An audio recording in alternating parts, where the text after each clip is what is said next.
అయోధ్య రాముల వారిని తలుచుకోకుండా ఉండలేము. అలాగే అయోధ్య పూజా సామాగ్రి కూడా వాడకుండా ఉండలేము. అయోధ్య పూజా సామాగ్రి వాడండి, మీ పూజని పరిపూర్ణం చేసుకోండి. డీలర్షిప్, డిస్ట్రిబ్యూషన్, హోల్సేల్ కై సంప్రదించవలసిన నంబర్లు. ఏడాదికి 2 సార్లు టెట్. రాష్ట్రంలో టెట్ కు ఇకపై ఏడాదికి 2 సార్లు నిర్వహించాలని రాష్ట్ర ప్రభుత్వం నిర్ణయించింది. జూన్లో ఒకసారి, డిసెంబర్లో రెండోసారి టెట్ నిర్వహించనున్నారు. ఇక టెట్లో క్వాలిఫై అయినా స్కోరును పెంచుకునేందుకు పరీక్షను మళ్ళీ వాయిదా రాయవచ్చని ఉత్తర్వుల్లో తెలిపారు. అయితే రెండు సార్లు. అయితే ఇప్పటికి గతంలో కూడా ఇది ఉండే, ఏది ఏడాదికి 2 సార్లు టీచర్ ఎలిజిబిలిటీ టెస్ట్ రాసుకోవచ్చు అని చెప్పేసి గతంలో ఉండే. కానీ గత ప్రభుత్వం దీని గురించి పెద్దగా పట్టించుకోలేదు. 2 సార్లు 3 సార్లు నిర్వహించింది, గతం పక్కకు పెట్టేసింది.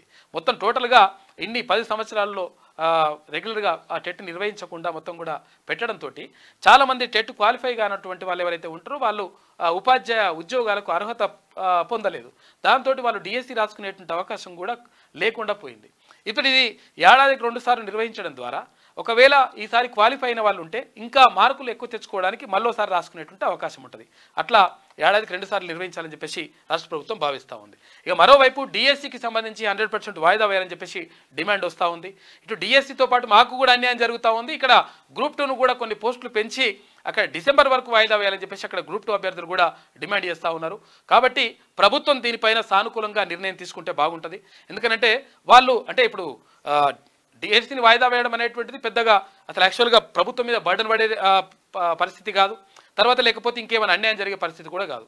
వాళ్ళు న్యాయమైన డిమాండ్ 100% ప్రభుత్వం దీనిపైన దృష్టి సారించాలి. ఎవరైతే టీజీపీఎస్సీ చైర్మన్ ఉన్నారో మహేందర్ రెడ్డి, ఆయన కూడా దీనిపైన ప్రత్యేకంగా దృష్టి సారించి ఏదైతే నిరుద్యోగులు ఉన్నారో నిరుద్యోగుల అభ్యర్థులను 100% పరిగణలోకి తీసుకోవాల్సిన అవసరం ఉన్నది. ఎందుకంటే నిరుద్యోగులు ఈ రాష్ట్ర ప్రభుత్వం ఏర్పాటు చేయడానికి ప్రధాన కారణమైనరు నిరుద్యోగులు.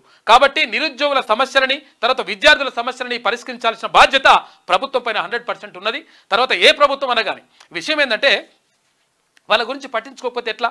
తర్వాత పోస్టులు పెంచుతామని అంటే వాళ్ళకు ఒక భరోసా కల్పించాల్సిన అవసరం కూడా ఉన్నది. ఎందుకంటే ఒకవేళ మేము పోస్ట్ పోన్ చేయమని చెప్పేసి మరి ముఖ్యమంత్రి గారు అంటా ఉన్నారు, తర్వాత మంత్రులు అంటా ఉన్నారని చెప్పేసి వాళ్ళు ఆందోళన చెందుతూ ఉన్నారు. కాబట్టి ఎట్టి పరిస్థితుల్లో న్యాయమైన డిమాండ్ దీన్ని పరిష్కరించాల్సిన బాధ్యత ప్రభుత్వం పైన అటు టీజీపీఎస్సీ పైన 100% ఉంది. నిరుద్యోగుల సమస్యలు 100% బరాబర్ పరిష్కరించాలి.